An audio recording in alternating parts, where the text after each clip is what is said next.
Cloudcraft points out that the kind of work I'm talking about with a sequel is is actually can be pretty interesting because it's solving a different kind of problem. You're not making something out of whole cloth. You're trying to take something that exists and say, well, how can I improve this? How can I make this incrementally better? Which is it goes into a lot of questions of craftsmanship and iterate. Being able to iterate on an existing model means you can sort of reach a little higher than you normally could.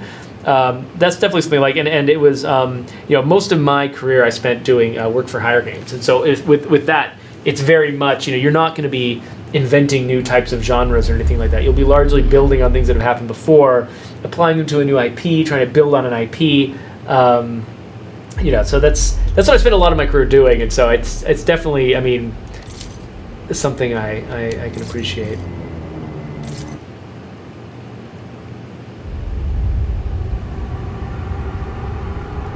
Drac points out that next Tuesday they're getting new ships in Dead Star. He's excited about that. I'm so glad that you've enjoyed Dead Star. I feel like my approach to being a lead designer is very much about not trying to have this grand vision myself and impose my ideas on everyone else, but rather trying to farm all of the great ideas from across the team, bring them together, and my job is to, like Cloudcraft said, is to stitch them together, not to invent them all, but to come up with the plan that sort of brings all the best ones or the most appropriate ones together into one place.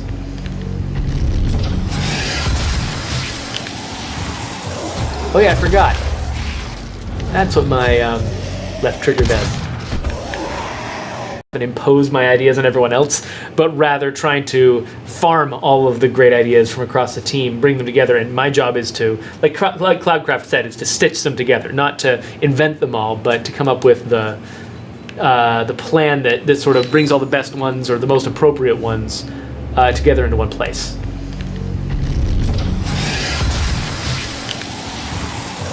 Oh yeah, I forgot. That's what my left trigger does. Get back into the flow of this game.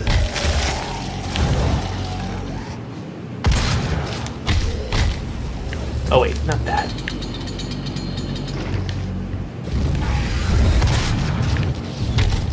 I really loved sort of the unique pattern they came up with for this game. That that it's all the way that they've involved. Oh man, I keep doing this. The melee attacks in the flow, so it's like you're trying to hit guys, and a lot of times you're. Oh, sorry. A lot of times your gunplay is enough, but when it's not,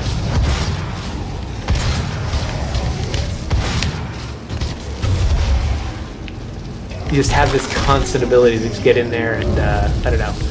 I like it. It's sort of, you're just, with every enemy, you're sort of changing it up over the course of your conflict with them. You're not just shoot the entire game.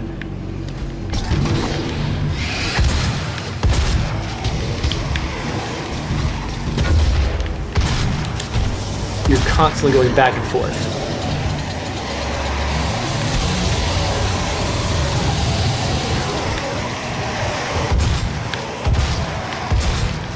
Kind of like the one thing I really like about the flow of playing, say, God of War. So, I feel like this is probably the critical path, which means back here was probably something cool and secret and interesting. So let me go look back here. Is there something cool and secret and interesting? What is this? There was something in there. Oh, this is doing the classic Doom 3 thing, where whenever you open a treasure box, there's also monsters that jump out. But yeah, so I think one thing that I liked about God of War, for instance, was the fact that just enemies kept making new demands on me, right? Like, I've got to. It's not just hit. It's hit, finish, dodge, hit, dodge, finish. Like it was like. There's something just on a very visceral level. There's something particularly. What is this? Take it. It will give you something pretty good about making you. journey. Sorry, I'm trying to figure out what this is saying. I'm saying I'm talking. Stand the power surge, so I'll just grab this then. Is it?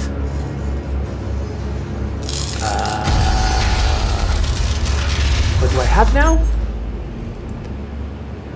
Oh, gotcha. Ammo.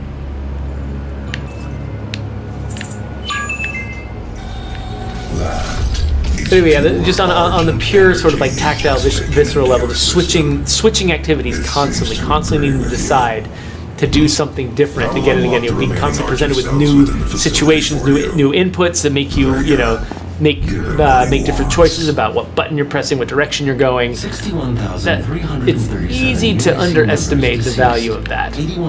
And so Doom has got, it's interesting because Doom has got kind of a brawler-like feel to it, where you're not just shoot, you're shoot, finish, shoot, finish. Of all UAC employees into the creatures you see. I do not. Wow. Remember at the beginning of the game where whenever somebody was talking to me, I punched the screen and I made them go away? This is kind of how I'm feeling right now. I don't know what they're saying because I've got the volume turned way down and I'm talking to you guys, and man, look at that! Look how thick that is. That's an enormous subtitle. I can't even look at that. Can't even look at it. You may not agree with our research, but know this. We exploited hell and its resources because it was in mankind's I totally lost track of the chat. Do so. What you now see in this facility is the cost of progress. But none of that matters wait, now. somebody asked a question. There is an emergency in the Foundry. What's going on? The regulators have been destroyed Nothing and the yet? core temperatures are now destabilizing. So Cloudcraft was answering They've overrun the adjacent questions from someone facility. named If the venting turbines aren't re-engaged, Ben. Where's Ben's neither of question? us Oh, will there. survive Oh, the his name's meltdown. invisible because it's like green on my screen. The best way to get into game designing. Oh, that is such a good question. So I've got a friend who runs a podcast on this subject, by the way, that you might be interested in. And crap, I can't think of the name of the podcast now. It's like game design. No, it's a game career guide. Hold on. So this guy, he was the tech director at one of my old companies. Game Industry Career Guide, GameIndustryCareerGuide.com.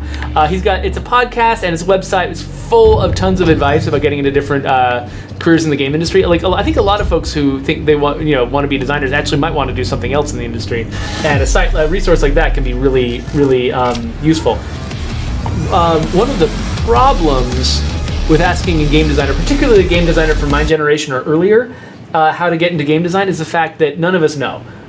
Because when I was first getting into the industry, there weren't any significant game development college programs, or if they were in their infancy and no one knew what to do with them yet. And so there was no solid plan. There wasn't a way if you want to be, I actually.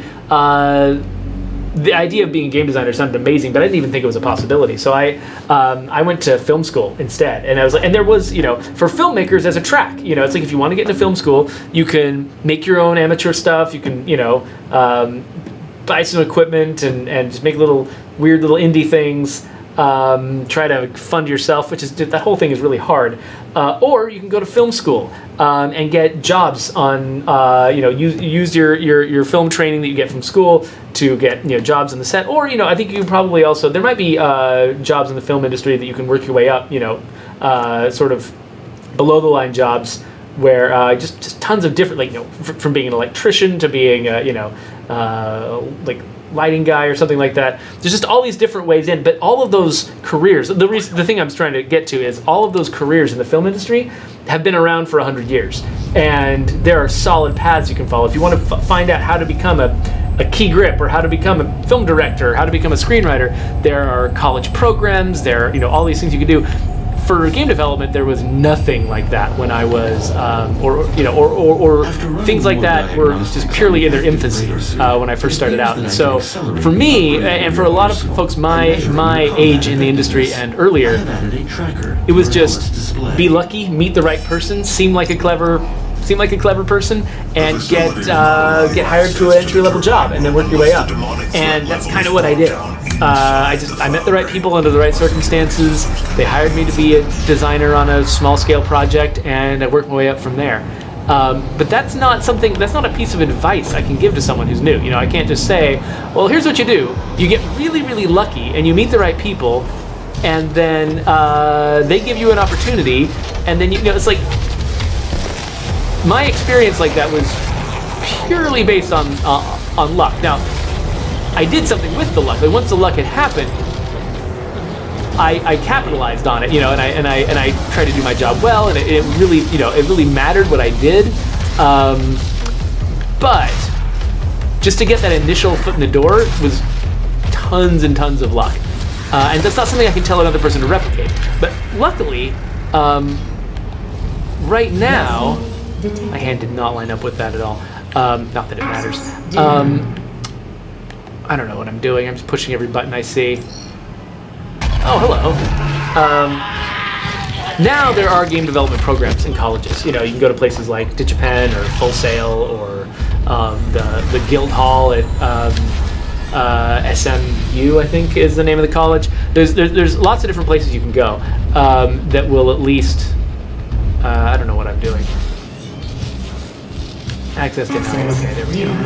Because when I'm talking to you guys, I am not paying any attention to what's happening on my screen, and so I completely miss stuff that's... Oh, where am I now? Interesting. Can I get out of here? Is this a place that I can leave? In one piece? Oh, here we go. Let's climb up here. All right, cool. So so I would recommend, so if you specifically want to be a game designer, the thing that you're missing, really, because I mean, we're not really looking for degrees specifically, because so many of us never got one.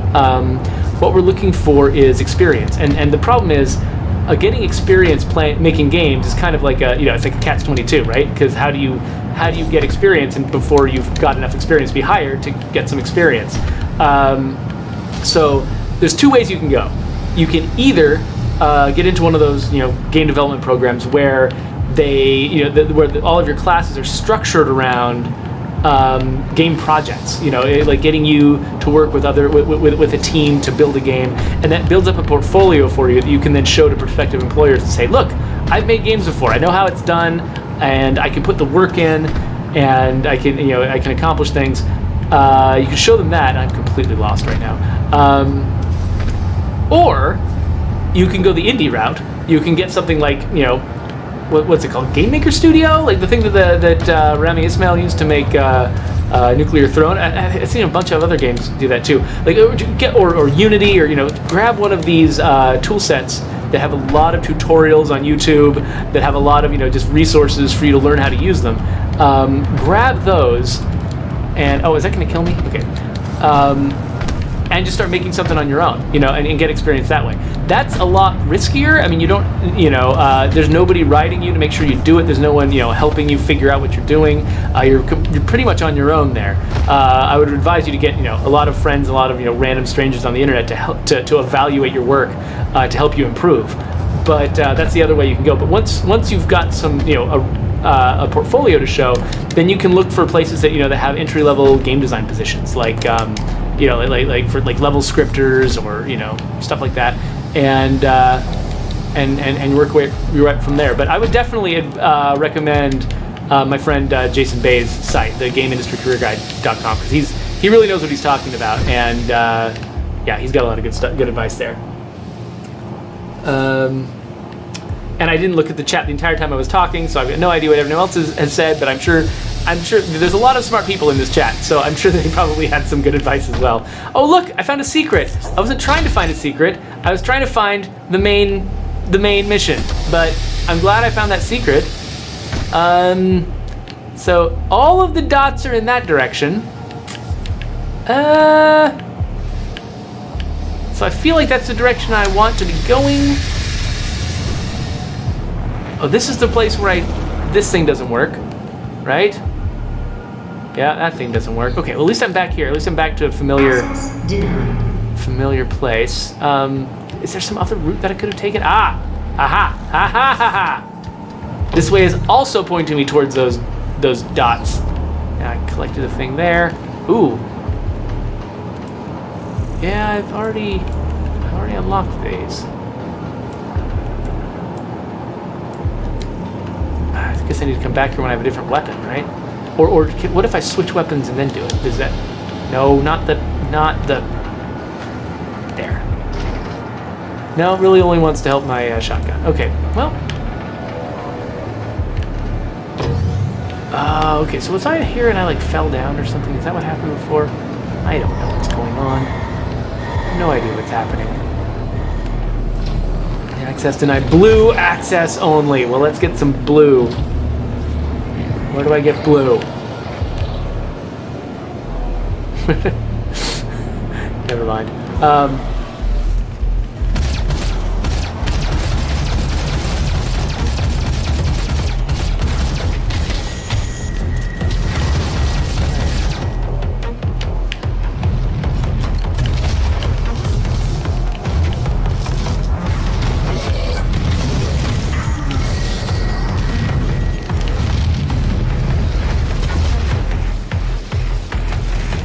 Way more useful than that 3-round burst ever was.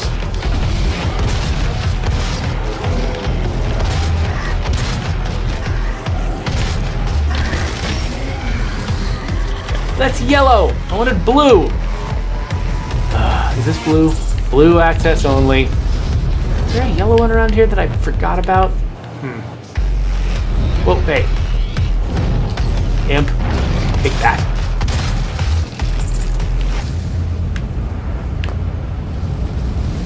Whoop. Hey, stop it. What? Hey! What are you?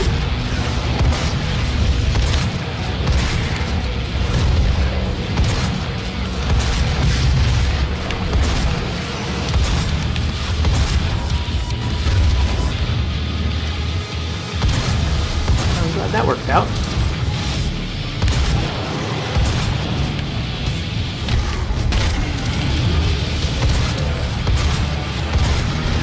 Alright, was that... Oh, nope. Not everybody. Okay. Well, the guitars happened. Beat those guys. Now where's the yeller?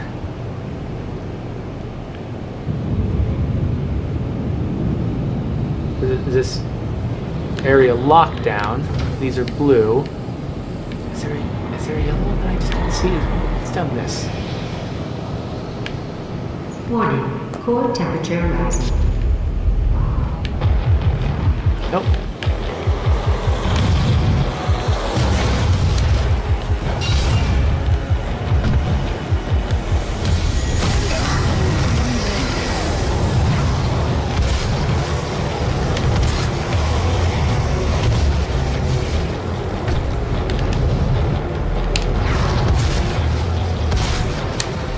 Nope, not everybody. There's always one little straggly imp gets away. Okay. Let me just catch up a little bit with the chat here. Tokamak suggested making a mod for a game being a great place to start it. I agree. Depending on what you're into, like if you're into RPGs or something, grabbing Bethesda's toolkit and making a mod for what is this? Making a mod for like an Elder Scrolls or a Fallout game. I mean, like I said, there's tons of tutorials online for using their tool set, and just you could. I mean, those guys will. I mean, people will take that very seriously. I mean, making a mod as a designer, making a mod like a content mod for a game, particularly if that's the kind of designer you want to be, making a content mod for a game is is a great way to show that you know what you're doing if you've got the requisite talent. Now, a lot of times, one thing to, I know people who want to be game designers, and the main reason they want to be game designers is because they feel like they've got, what is this? They feel like they've got a lot of ideas. They feel like they've got, they want to be the lead designer of a project, and they want to be making all the big decisions, and they've got all these brilliant ideas for games they want to make, which is great. I mean, it's really good to have that, but the thing to bear in mind is that, so I can switch weapons this way. Okay, cool. the thing to bear in mind is the fact that everyone on a game team, of every experience level, they've all got ideas. Everybody's got ideas, and really, that's not when game companies are hiring new employees, they're usually not looking for ideas. Like that's not what they're after. Usually, what they're after is people who are really good at working. You know, because that's usually what people are short on, right? Is not great ideas, but you know, great implementers, and that's usually where you have to start. You know, you can't just start out, you know, unless you're going the full-scale indie route. You can't really start as the idea person. You have to start as a worker. So you really have to think about, okay, well, not just what can I contribute on an idea level, but what can I contribute on a ground level implementation level, you know? And so most of the designers I know have some other skill that they can contribute to a team. You know, like I'm a writer. You know, that's like the skill that I have that is not game design is that I can, you know, write dialogue, do world creation, you know, write snarky descriptions on weapons or whatever.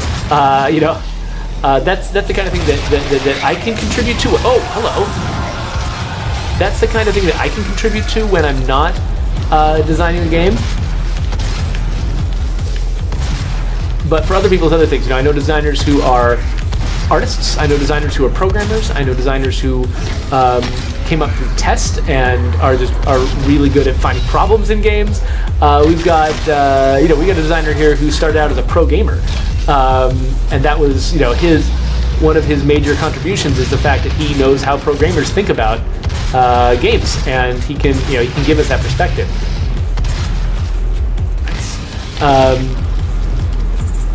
And so, so that's definitely something worth keeping in mind, that you should, you know, think about not just about, you know, your grand ambitions for what you'd like to do, you know, at the end of your career, but think about what you can contribute at the beginning of your career, because, you know, that's, oh, there we go. Because unless you can contribute something on the ground level, you're never going to get a chance to contribute something on a higher level. Let's see here.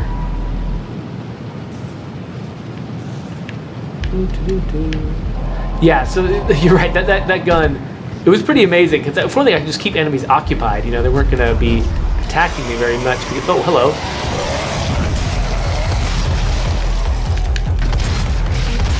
Because I could just keep them under fire, which is nice. But yeah, that blasted through its ammo really fast.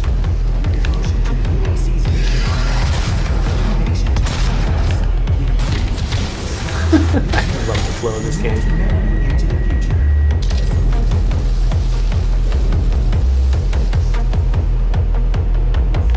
One issue with this game is the fact that I can't really play it around my kids. I kind of felt like I was taking a little bit of a risk playing Uncharted in front of my kids, because the language can get, you know, kind of vulgar. Don't want my kids learning any bad habits that'll, you know, hurt them in life. But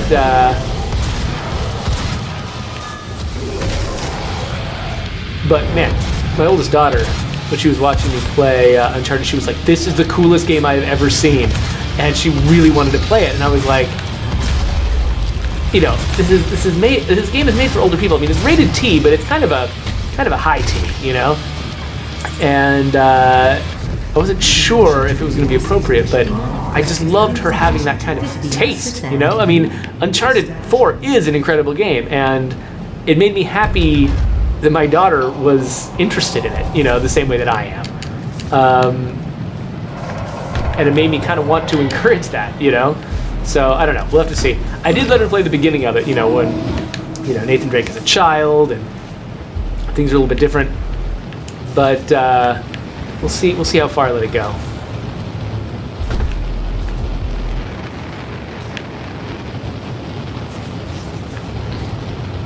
Oh yeah, Plants vs. Zombies is a really good choice of that. It's like, you know, it exposes kids to the, you know, level, the kind of violence that's appropriate, where it's funny violence, it's cute violence, you know, it's enough violence to be just kind of, you know, give you challenge and entertainment, but it's not the kind of thing that like this. I just punched his skull off. It's not that kind of violence, which is nice. And so with Uncharted, if I do let my daughter play it, let's see, does this thing work now? Remember, the Palace Council is always watching. I don't even know what I'm doing. I'm trying to go this direction. Just followed the enemies. It seemed like the right move, but no. Wait, I've got a map, don't I? Do I have a map? I do have a map. Oh, what the crap? Oh, this map. This is an awesome map. Holy cow! That's great. I don't know where. That's me, I guess. And where is my objective? I don't know what these. Okay, let's see here. There's collectibles, armor. What's okay? Objective is a diamond. Oh, looks just like the one in Borderlands. Weird. I don't see. Let's see a diamond here. Where's the diamond? I assume blue is places I've gone, and gray is places that I just downloaded from that machine.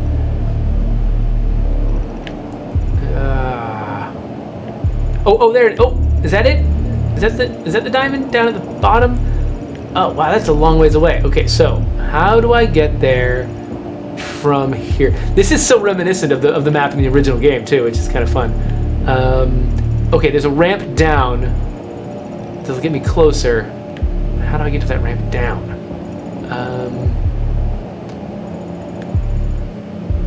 So I'm gonna go through this door to, you know what, I'm just gonna keep checking this map is what I'm gonna do. So there's no way I'm gonna figure out a path that long. I want through this door. Oh, God. All right. Where else can I? How did I get out of here originally? That's not a door. What was it? This way. Armor.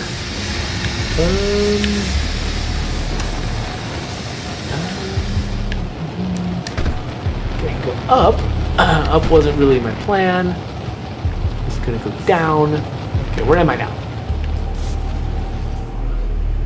Oh, I'm getting close, actually. Well, maybe. Go to the right. Oh yeah, that's where this guy is. Is this what I want to be doing? This is certainly down. Down's what I wanted, right? Yes, if I go down one more, then this takes me to a place I haven't been before. I get some armor. Don't want to jump into the lava. Sure, I bet this is a good idea. Wah! Oh my gosh. Okay, that's good to know. Nope, didn't want to do that. Okay, now where am I? My objective was over there. I presume that's it. Just keep kind of heading the way I'm going.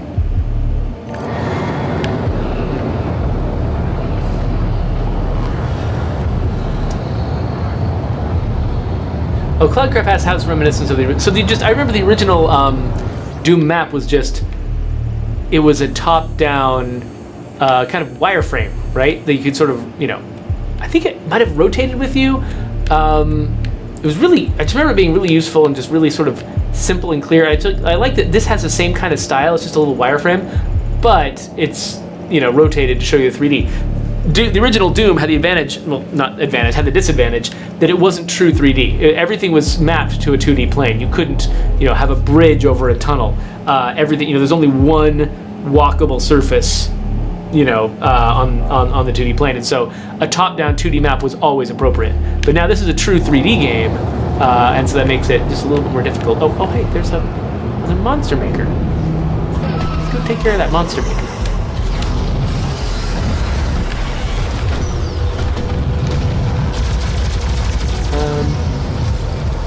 At least I presume that's what that is. Let's kill it.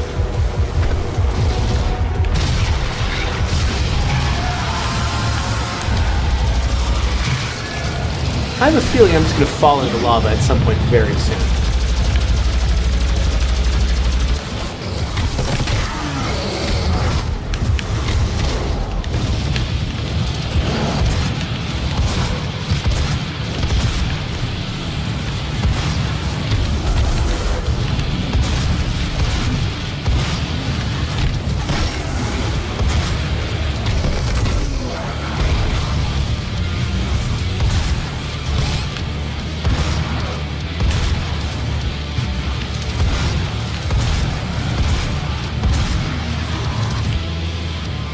What am I on?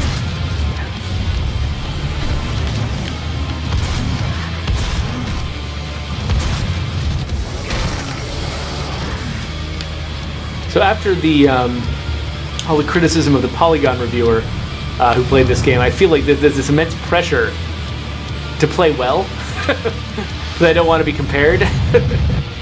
I think that the quote-unquote controversy over someone at Polygon being bad at playing Doom is overblown. I don't think someone has to be really great at video games to be a good game critic. Those are different things. Oh, hello.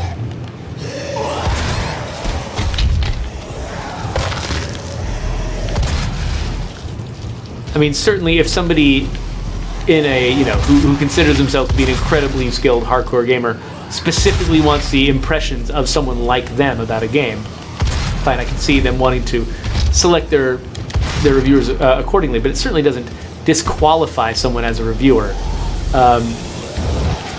to not be amazing at every genre of video games. That's just not a thing.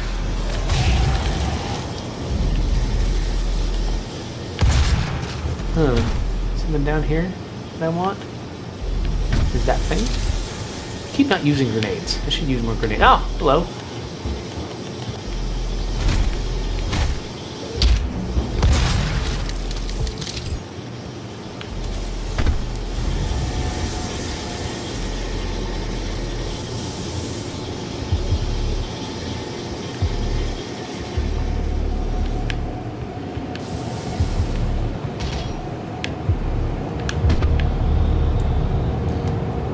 So, like when I'm evaluating a game, say as part of work, and I'm telling people whether or not I think the choices made in a game are good, I do always have to take my skill level into account, or my interest level into account. Like, I am not good at Souls games, and as and because of what are you seriously?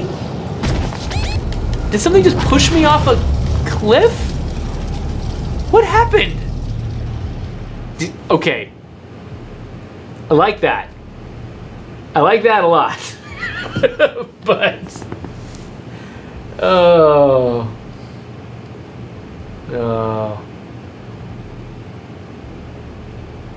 Load from checkpoint. All right.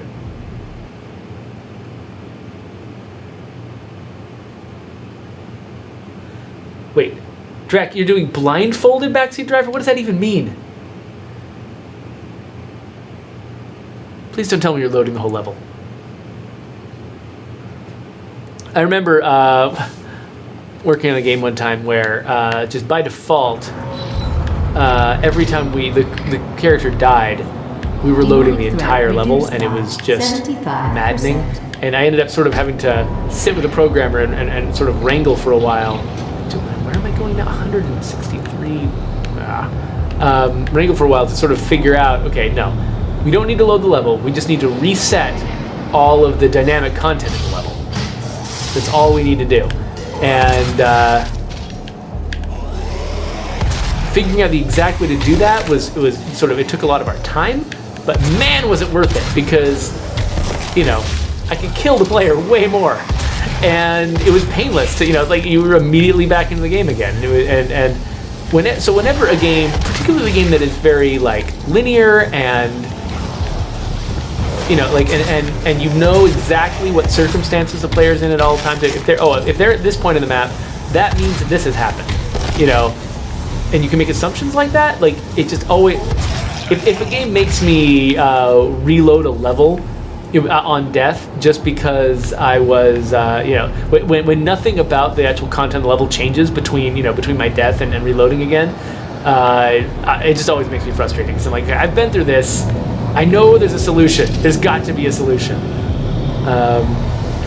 So I'm not going to stand at that edge anymore, because apparently that just gets you killed. So where am I going? Got about 5 more minutes. I should probably call it quits. Where am I going? Is that yellow thing? Oh, is it? Did I already open a yellow door? I think I did. Objective. Where's my... Oh, it's behind me. And it's up? It's... How the... This is... Okay, I need to turn around, I think. Wait, no, maybe there's... Is there no connection up there? There might or might not be a connection there. What if I keep going forward? I have no freaking clue. I have no idea. Oh, wait. No, I've already been here. This is not where I want to be. Ah! Okay, yeah, I'm way down here. So I want to keep climbing, probably. Because, yeah, I want to get up to where the blue doors are. That's right. I want to get up to where the blue doors are. So... Man, this is reminiscent of 1990s video games. Oh, do you need the machine? Okay, Patrick needs the machine. So I am going to quit now because Patrick needs the machine. Normally I'm done by 1 o'clock, but I started late today, so that means I overlapped with Patrick. So I gotta sign off pretty quick, but thank you all for being here. Sorry for any of the chat that I missed. I hope you guys were able to entertain each other when I was too intensely involved with the game or intensely involved with listening to myself talk to respond. But I appreciate it, all of you guys. And yeah, Taylor's like, yeah, there's the ultimate awkward sign-off.